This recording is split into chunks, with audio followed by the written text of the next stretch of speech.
యేసు నామంలో మీకు శుభములు సమృద్ధిగా కలుగును గాక.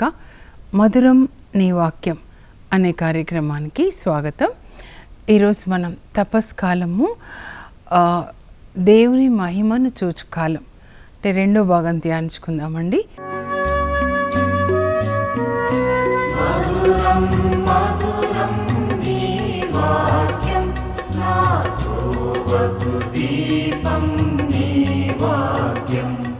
నిన్న తపస్కాలం అనగా ఏమిటి ధ్యానించుకున్నాం కదా. అందులో మరి 4 చోట్ల బైబిల్ గ్రంథంలో 40 దినాలు అని ఉంటుందండి.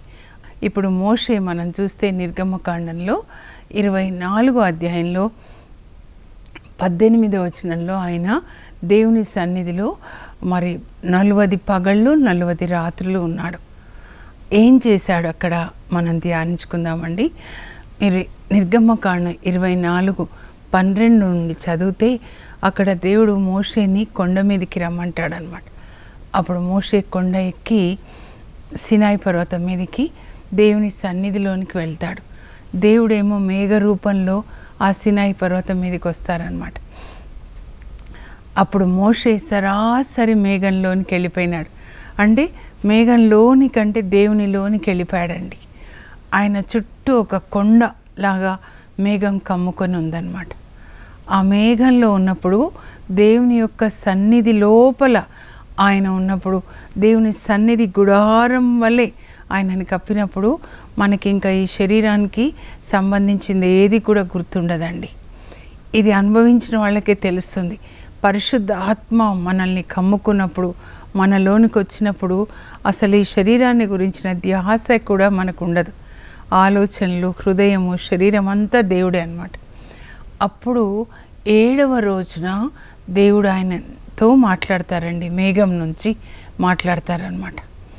అప్పుడు 40 పగళ్ళు 40 రాత్రులు మోషే దేవుని సన్నిధిలో గడిపాడు అని ఉంటుందండి. ఇక్కడ 24:18 రాసుకునండి.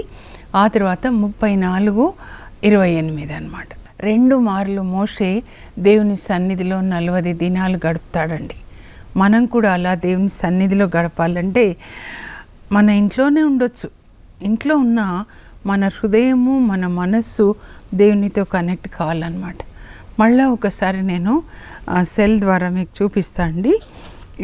ఇది ఇక్కడ చూడండి, ఇది సెల్ ఫోన్ కదా, మరి ఇది ఛార్జర్ అన్నమాట. సో ఈ ఛార్జర్తో సెల్ ఫోన్కి కనెక్ట్ చేసుకున్నాం, లేదా ఈ సెల్ ఫోన్ని ఛార్జర్కి కనెక్ట్ చేసాం అన్నమాట. అప్పుడు ఈ ఛార్జర్లో నుంచి సెల్ ఫోన్లోనికి శక్తి, పవర్ వెళ్తుందన్నమాట.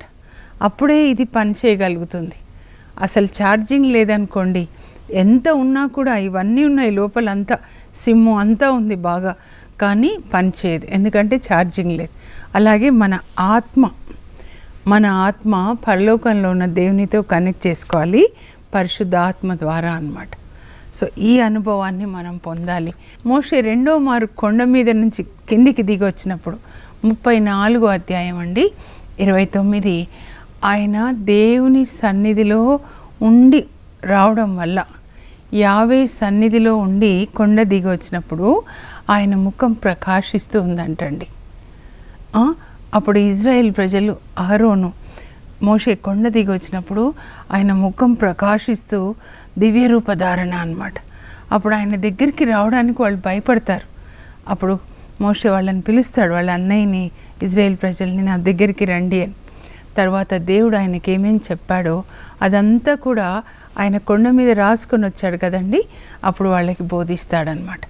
నిర్గమకాండం 19వ అధ్యాయం నుంచి మనము 34 వరకు అండి, ఆ తర్వాత 40, మొత్తం 8 అధ్యాయాలు ప్రొద్దున నేను ధ్యానిస్తుంటే ప్రభు నాకు ప్రేరణ ఇచ్చారు, ఇవి తప్పకుండా చదవాలి అని చెప్పి. 19, 20, తర్వాత 23, 24, ఆ తర్వాత 32, 33, 34, తర్వాత 40 చివరి అధ్యాయం అన్నమాట. నిర్గమకాండంలో 8 అధ్యాయాలు స్క్రీన్ మీద డిస్ప్లే అవుతాయి. మీరు ఒకసారి చూసి రాసుకునండి. రాసుకున్న తర్వాత మీరు చదవాలి. ఇంకా ఏ పనులు చేయకూడదు. శరీరము చచ్చిపోయింది అనుకోనండి అన్నమాట. అప్పుడు ఈ లోకంతో ఏం బిజినెస్ ఉండదు కదండి. సెల్ ఫోన్తో దేంతో ఉండకూడదు. దేవుని సన్నిధిలో మోషే ఉన్నాడు. క్రింద దేవుడు అప్పగించినటువంటి ప్రజలు ఉన్నారు ఆయనకి. 6 లక్షల మంది ఉన్నారు మగవాళ్ళే, తర్వాత వాళ్ళ పిల్లలు, స్త్రీలు, తర్వాత తనకి భార్య, తనకి 2 కొడుకులు, అన్నీ ఏది లేదు. దేవుని సన్నిధిలో మహిమ మేఘంలోనికి వెళ్ళిపోయాడు. ఈ మనం అనేది ఈ ఆత్మ అండి. ఈ ఆత్మకి ఇదో ఈ శరీరం అనే మట్టి వస్త్రం, మట్టి కుండని మనం ధరిస్తున్నాం. ఎందుకంటే ఈ భూమి మీద ఉన్నప్పుడు, మరి భూమి మీద ఉన్నటువంటి మనుషులతో కానీ భూమి మీద ఉన్నటువంటి వాతావరణంతో మనం కమ్యూనికేట్ కావాలంటే మనకి ఆత్మకి శరీరం అనే వస్త్రం అన్నమాట కావాలి. కానీ పరలోకంలో ఉన్న దేవుడు ఆత్మ మహిమని కలిగి ఉన్నాడు కనుక ఆ దేవుణ్ణి మనం చూడాలంటే మేఘంలోకి మోషే వెళ్ళిపోయాడంటే మోషేకి దేవుడు మహిమా వస్త్రాన్ని తొడిగాడనమాట ఆత్మకి. అప్పుడు ఆ మహిమా వస్త్రాన్ని తొడిగిన తర్వాత ఆ ఆత్మ కన్నులు అంటారు దాన్ని. అప్పుడు ఆ మహిమా వస్త్రం ద్వారా, ఆత్మ కన్నుల ద్వారా, లేదా పరిశుద్ధాత్మ, మేఘం అంటే పరిశుద్ధ, ఆ ఆత్మ కన్నుల ద్వారా మోషే దేవుణ్ణి చూశాడు, దేవుని స్వరాన్ని విన్నాడు, దేవుడు చెప్పింది రాశాడనమాట. సో ఇప్పుడు మనం కూడా ఈ మహిమా వస్త్రాన్ని ధరించుకోవాలండి. ధరించిన తర్వాత 40 డేస్ తర్వాత మళ్ళీ తీసి ప్రక్కన పెట్టుకోకూడదండి. ఒక్కసారి దేవుడు మనకి మహిమా వస్త్రాన్ని ఇస్తే దాన్ని మనం ఎప్పటికీ ధరించాలన్నమాట. చూద్దాము. ఈ కొండ మీదికి దేవుడు దిగి వచ్చారు, సినాయి పర్వతం మీదకి. మోషేని పైకి రమ్మన్నారనమాట. 19వ అధ్యాయం నుంచి కొంచెం కొంచెం చెప్తానండి. అప్పుడు మీరు చదువుకున్నప్పుడు అర్థం కావాలని, స్కూల్లో టీచర్గా కూడా అలాగే పిల్లలకి ఎందుకు చెప్తామంటే వాళ్ళు చదువుకున్నప్పుడు వాళ్ళకి అర్థం కావాలని అనమాట. ఇజ్రాయేల్ ప్రజలు ఐగుప్తు నుంచి 3 నెలలకి రెల్లు సముద్రాన్ని దాటి సినాయి పర్వతం దగ్గర వస్తారండి. వచ్చిన తర్వాత దేవుడు మోషేని మాత్రం పిలుస్తాడు, మోషే కొండ మీదకి రాని. ఇంకా మోషే కొండ మీదకి వెళ్ళినప్పుడు దేవుడు మొదటిసారి ఏం చెప్తారంటే, చూడు మోషే, పక్షి తన పిల్లల్ని రెక్కల మీద మోసుకొని వచ్చినట్లుగా నేను మిమ్మల్ని ఐగుప్తు నుంచి మోసుకొని నా సన్నిధికి చేర్చుకున్నాను. దేవుని సన్నిధి అక్కడ సినాయి పర్వతం మీద ఆయన నివసిస్తున్నారు, అందుకే దేవుని కొండ అంటారు. నా దగ్గరికి చేర్చుకున్నాను, ఒక పక్షి తన పిల్లల్ని చేర్చుకున్నట్లు రెక్కల మీద మోసుకొని వచ్చాను. ఇప్పుడు ఈ ప్రపంచంలో అందరిలో మీరే నా సొంత ప్రజలు.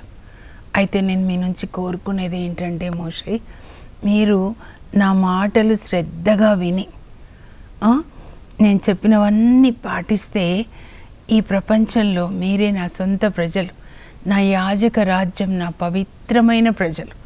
మొదటి మాట అండి మోషేకి దేవుడు చెప్పింది ఏంటంటే, కొండ మీదకి పిలిచి మీరు నా పవిత్ర ప్రజలు, నా మాటలు మీరు శ్రద్ధగా వినండి, వాటిని పాటించండి. ఇదొక్కటే ప్రభు ఈరోజు మీతో మాట్లాడుతున్నారండి. ఆయన మీతో మాట్లాడుతున్నారు. మీరు నా మాటలు శ్రద్ధగా వినండి, వేరే కాదు, మీరు వినాలి, నా మాటలు మాత్రమే వినాలి. వెళ్ళి చెప్పయ్యా అంటే కొండ దిగి వచ్చి చెప్తాడండి. చెప్తే దేవుడు ఆయన మాటలు శ్రద్ధగా వినమంటున్నారు, ఆయన చెప్పినవన్నీ పాటించమని చెప్తున్నారు, ఆయన మాట్లాడతారంట మనందరితో అని చెప్తే, అయ్యా యావే ఏం చెప్తే మేము అవన్నీ పాటిస్తాం.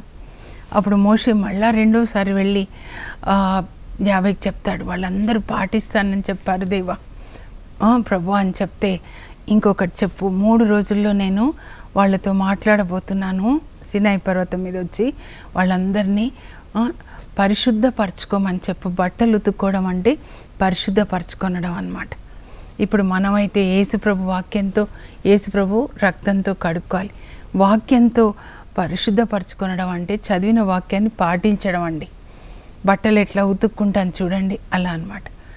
అప్పుడు 2వ మారు అలా చెప్తారు. అప్పుడు మోషే కిందికి వచ్చి మనందరినీ ఆయన బట్టలు ఉతుక్కొని శుభ్రంగా ఉండమంటున్నారు. 3వ దినాన ప్రభు మనతో మాట్లాడతారంట అని చెప్తే అదే చెప్తాడనమాట. అప్పుడు వాళ్ళు రెడీగా ఉంటారండి. 3వ దినాన ప్రొద్దుగూకిన తర్వాత, అంటే సూర్యాస్తమం తర్వాత సాయంకాలం 6 గంటల తర్వాత అనుకుంటున్నాను నేను, అప్పుడు దేవుడు అగ్ని రూపంలో వస్తారండి సినాయి పర్వతం మీద. పరలోకం నుంచి ఆయన వస్తున్నప్పుడు అగ్ని, ఆ తర్వాత ఉరుములు, మెరుపులు అనమాట, ఆయన వైభవం అలా వచ్చినప్పుడు వచ్చి 20వ అధ్యాయంలో ఆయన 10 ఆజ్ఞలు బోధిస్తారండి. బోధించి ఇంకా తర్వాత ఇదో మీరు ఇలా ఉండాలి అని చెప్తారనమాట. ఇది మనం మార్చి 3వ తారీఖున మనకి 10 ఆజ్ఞలు ఉందండి. ఆ రోజు ధ్యానించుకుందాం. కానీ మీరు ఇప్పుడు మాత్రం చదువుకోవాలి, తప్పకుండా ఈ 10 ఆజ్ఞలు చదవాలి. ఈ 10 ఆజ్ఞలే ఈరోజు నన్ను ఇట్లా నిలబెట్టాయండి. మొదటిసారి 97లో ముత్తంగిలో, తర్వాత పోటాలో ఈ 10 ఆజ్ఞలు విన్నప్పుడు దేవుడు నాతో మాట్లాడారు. అప్పటి వరకు నేను వినలేదు 10 ఆజ్ఞలు, అంటే వివరంగా వినలేదన్నమాట. అప్పుడు ఆయన అలా మాట్లాడుతుంటే కొండ మీద నుంచి కొండ క్రింద ఉన్న ప్రజలు వణుకుతారనమాట. అగ్ని రూపంలో దేవుని యొక్క మాట ఎట్లా అంటే ఉరుము అన్నమాట. అలా వినపడుతుంది, అందరికీ వినపడుతుంది కదండి. దాదాపు మగవాళ్ళు 6 లక్షలు, మరి స్త్రీలు పిల్లలు కలిసి దాదాపుగా 20 లక్షల మంది అనమాట. మోషే దగ్గరకు వచ్చి చెప్తారమ్మో, ఇంకోసారి ఆయన మాట్లాడితే మేము బ్రతకలేము, నువ్వే పైకి వెళ్ళి విని ఆయన ఏం చెప్తారో వచ్చి మాకు చెప్పయ్యా అంటే, అప్పుడు దేవుడు అంటారు, అవును మోషే, వాళ్ళు చెప్పినట్లే చేద్దాంలే అని. కానీ అలా అవుతే దేవుడు ఇలా మీతో మాట్లాడితే మీ హృదయంలో దైవభీతి ఉంటుంది కదా అని. ఆ తర్వాత మోషేని దేవుడు పైకి రమ్మని పిలుస్తారండి. 20వ అధ్యాయంలో 17 తర్వాత కొండ మీదకి రమ్మని పిలిస్తే కొండ మీదకి వెళ్తాడండి. అప్పుడు దేవుడు ఆయనతో మళ్ళీ మాట్లాడతారు. అక్కడ 20 నుంచి 21, 22, 23, 23 వరకు చెప్పి 24లో కూడా ఒక మాట చెప్తారు. అప్పుడు మోషే కిందికి వస్తాడనమాట. మీకు ఇంకొక హోంవర్క్ ఏంటి తెలుసా? మోషే 19వ అధ్యాయం నుంచి 24 వరకు ఎన్నిసార్లు కొండ మీదకి వెళ్ళాడు, దేవుడు చెప్పింది విని కిందికి వచ్చి చెప్పాడు. ఎన్నిసార్లు నేను చెప్తాను, 8 సార్లు. అయితే 19లోనే 3 సార్లు ఉంటుందన్నమాట. అయితే మీరు ఇది ఒక్కసారి కదలకుండా మీరు చదివారనుకోండి, నేను చెప్పిన 8 అధ్యాయాలు, అప్పుడు దేవుడు మీతో మాట్లాడతారండి. సెల్ ఛార్జింగ్ అంటే వాక్యమే దేవుడు అన్నమాట. ఆ వాక్యంతో మీరు నింపబడాలి. 6 రాతి బాణలు నీటితో నింపండి అంటారు యేసుప్రభు కానాపల్లి పెళ్లిలో. నింపిన తర్వాత యేసుప్రభు సన్నిధిలో ద్రాక్షరసంగా మారుతుంది.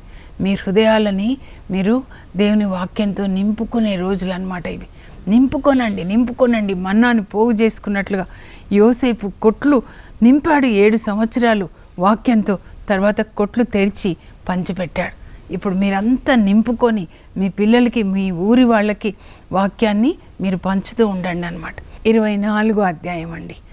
అక్కడ మోషే కిందికి వస్తుంటే దేవుడు చెప్తారు, ఇదో నువ్వు మళ్ళా వచ్చేటప్పుడు ఇజ్రాయేల్ పెద్దల్ని తీసుకొనిరా, అహరోన్ని, తర్వాత అహరోన్ 2 కుమారులని, మొత్తం 70 మందిని తీసుకొనిరా, వాళ్ళతో నేను మరి ఈ నిబంధన యొక్క విందు వాళ్ళతో నేను భుజిస్తాను అని చెప్తారనమాట. ఇది సరిగ్గా అర్థం చేసుకోవాలండి. నేను చాలాసార్లు చెప్పాను, దేవునికి ప్రజలకి ఒప్పందం ఎలా అంటే సినాయి పర్వతం దగ్గర 10 ఆజ్ఞల్ని ఇస్తాడు, ఇంకా చాలా ఆజ్ఞలు ఇచ్చాడండి. ఇవన్నీ 613 దాదాపు. వీటిని పాటించినప్పుడు దేవుడు ఏమంటారంటే, నా మాటలు మీరు పాటిస్తే నేను మీకు తండ్రి, మీరు నాకు పిల్లలు. తండ్రి అంటే ఆయన దేవుడు, ఈ సర్వాధికారి. ఆయన పిల్లలుగా రాజాది రాజు, ఆయన రాజులకు రాజు. అంటే మనము ఆ రాజు యొక్క బిడ్డలుగా ఉంటామన్నమాట. ఎప్పుడు ఆయనకు మనం పిల్లలు అవుతామంటే ఆయన ఆజ్ఞలు పాటించినప్పుడే అండి. మోషే కిందికి వచ్చిన తర్వాత దేవుడు ఏదైతే చెప్పారో, నిర్గమకాండం 18 నుంచి మీరు చదవాలి. అక్కడి నుంచి ఇప్పుడు 24 వరకు కొండ మీద ఉన్నప్పుడు దేవుడు చెప్తుంటే మోషే రాసి వచ్చి కింద వాళ్ళకి చెప్తాడనమాట, లిఖిస్తూ ఉన్నాడనమాట. పాత నిబంధన కింద వాళ్ళకి చెప్తాడు, ఇజ్రాయేల్ ప్రజలకి. చెప్పిన తర్వాత వాళ్ళు అంటారు మేమంతా పాటిస్తామని. అప్పుడు ఆయన ఎద్దుల రక్తం తీసుకొని వాళ్ళ మీద చల్లి, ఇది నిబంధన రక్తం, అంటే ఈ రక్తం ద్వారా దేవుడు మీతో ఒప్పందం చేసుకుంటున్నారని. తర్వాత 70 మందిని తీసుకొని రా అంటే కొండ మీదకి వెళ్తే అక్కడ వాళ్ళు దేవునితో మరి అన్నపానీయాలు వాళ్ళు సేవిస్తారండి. అంటే నూతన నిబంధనలో కడరా భోజనం యేసుప్రభు శిష్యులతో ఎట్లా చేస్తారో అలాగే వీళ్ళు పాత నిబంధనలో మరి దేవునితో, యావే దేవునితో సినాయి కొండ మీద ఒప్పంద విందు అంటారండి. అంటే కవర్నెంట్ మీల్ అన్నమాట. ఒప్పంద విందు, ఒప్పందం జరిగింది దేవునితో. ఏంటి ఒప్పందం అంటే, ఈ ఆజ్ఞలు పాటిస్తే నేను మీ తండ్రి, మీరు నా పిల్లలు. వీళ్ళ కింద వాళ్ళు చెప్తారు, మేము పాటిస్తాం. అప్పుడు రక్తం చిలకరించి, ఇదే ఒప్పందం యొక్క రక్తము, నిబంధన రక్తం అంటే వాళ్ళు మేము పాటిస్తాము, ఈ రక్త నిబంధనలోనికి మేము ప్రవేశిస్తున్నాం. తర్వాత ఇంకోటి ఏంటంటే మరి విందు అన్నమాట. ఒప్పంద విందు అంటే ఇప్పుడు ఒక వివాహానికి పెళ్ళి నిశ్చయమైంది అనుకోండి, పప్పన్నం తినడం అనేవాళ్ళు అనమాట. మా మ్యారేజెస్ అప్పుడు ఎంగేజ్మెంట్ అంటారు ఇప్పుడు ఇంగ్లీష్లో.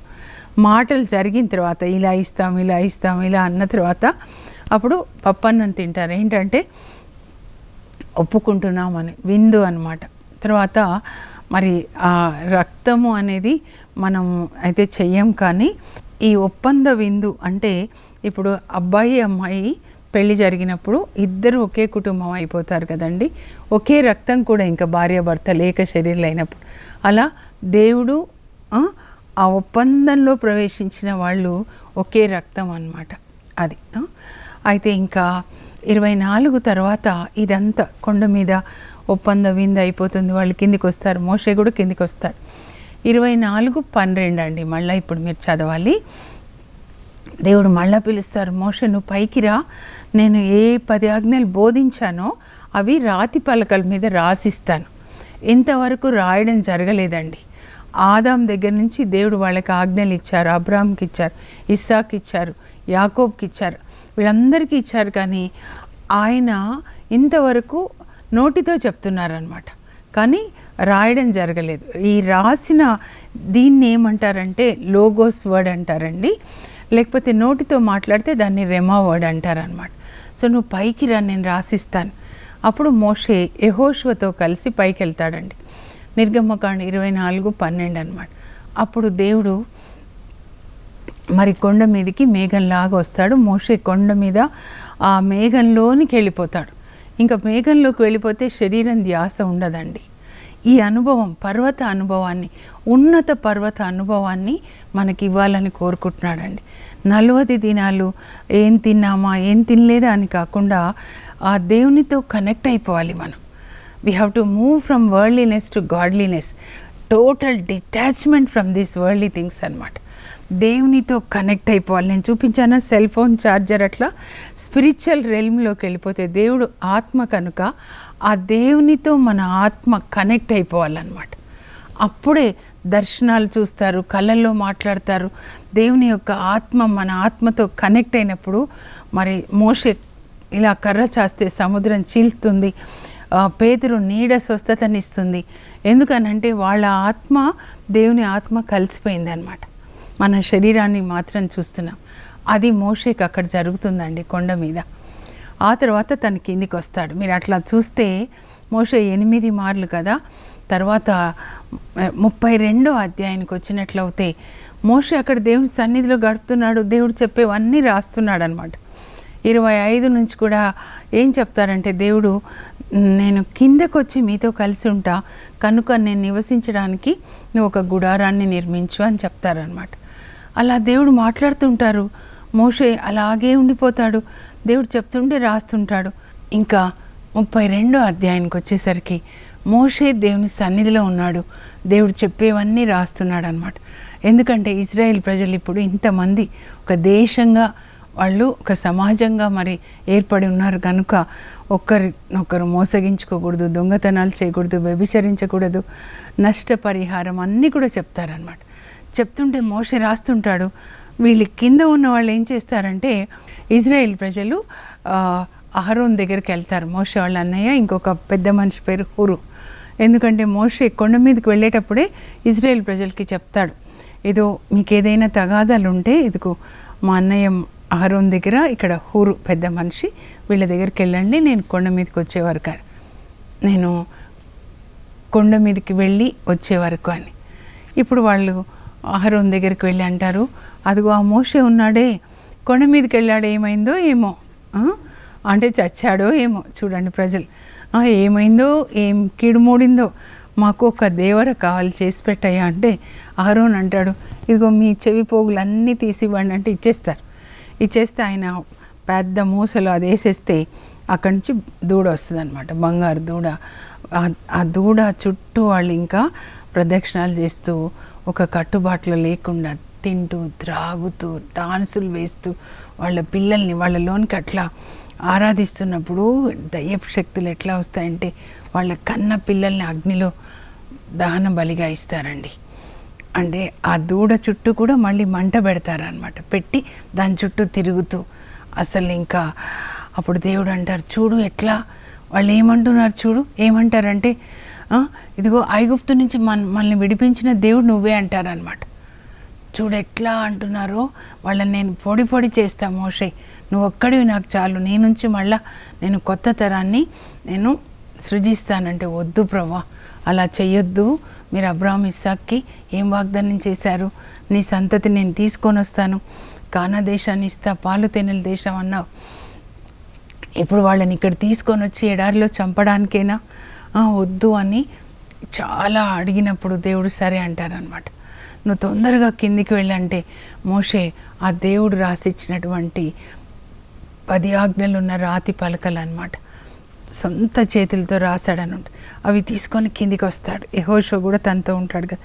వచ్చేసరికి ఏంటి యెహోషువ అట్లా వినపడుతుంది ఆ శిబిరం నుంచి ఈ కేకలేంటి అని అంటే, యుద్ధంలో గెలిచిన కేకలేమని కాదు అది అలాగా లేదని.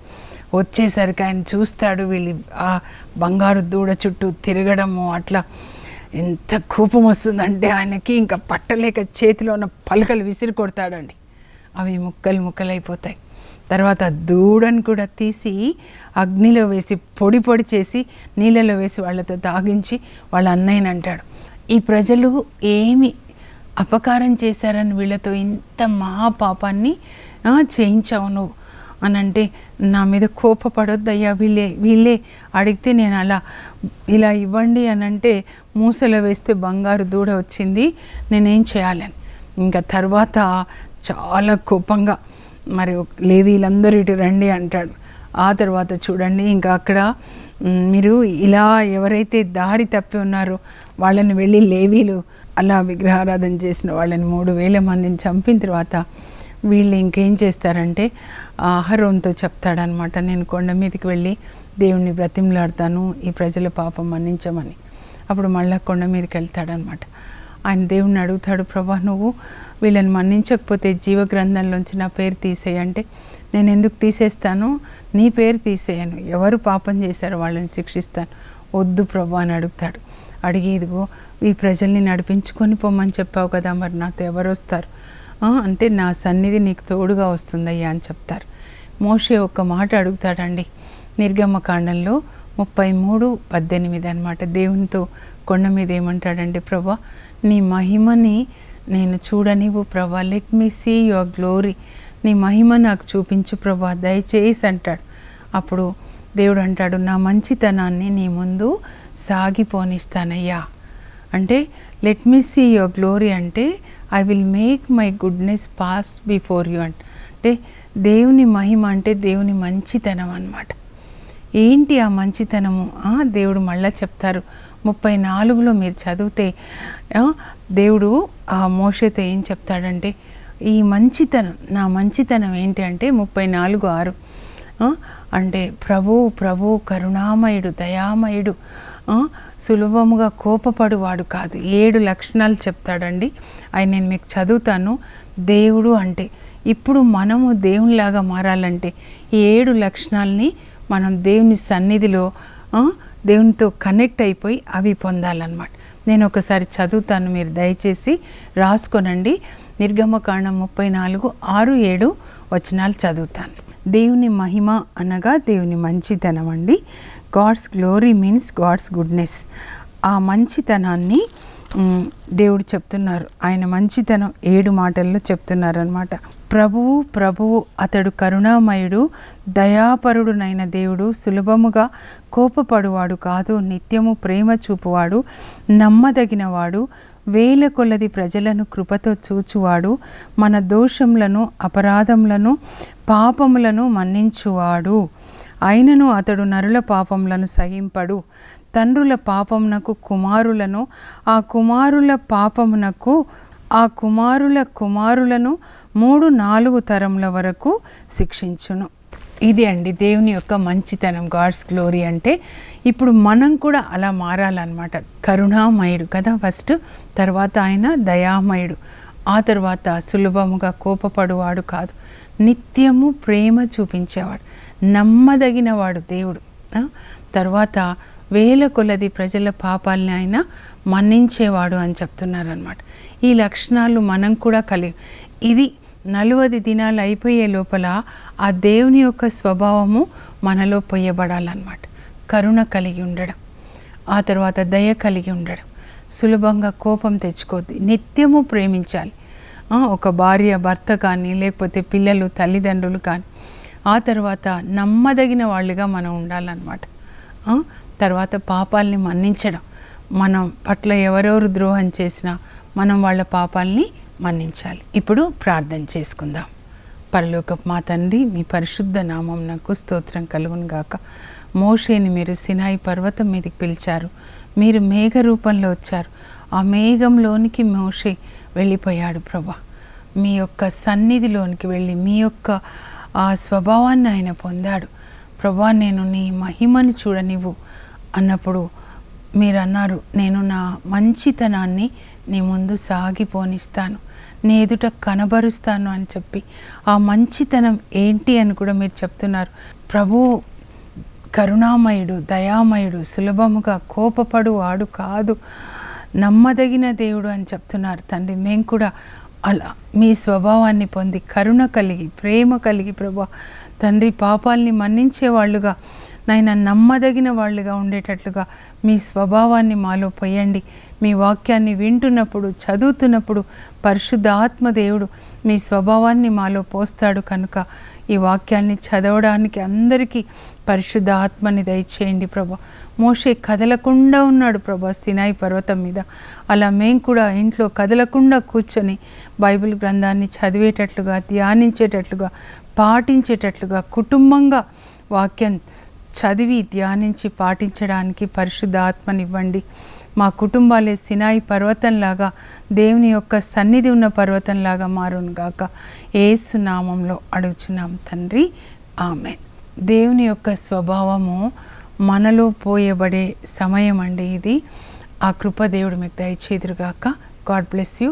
Have a blessed day.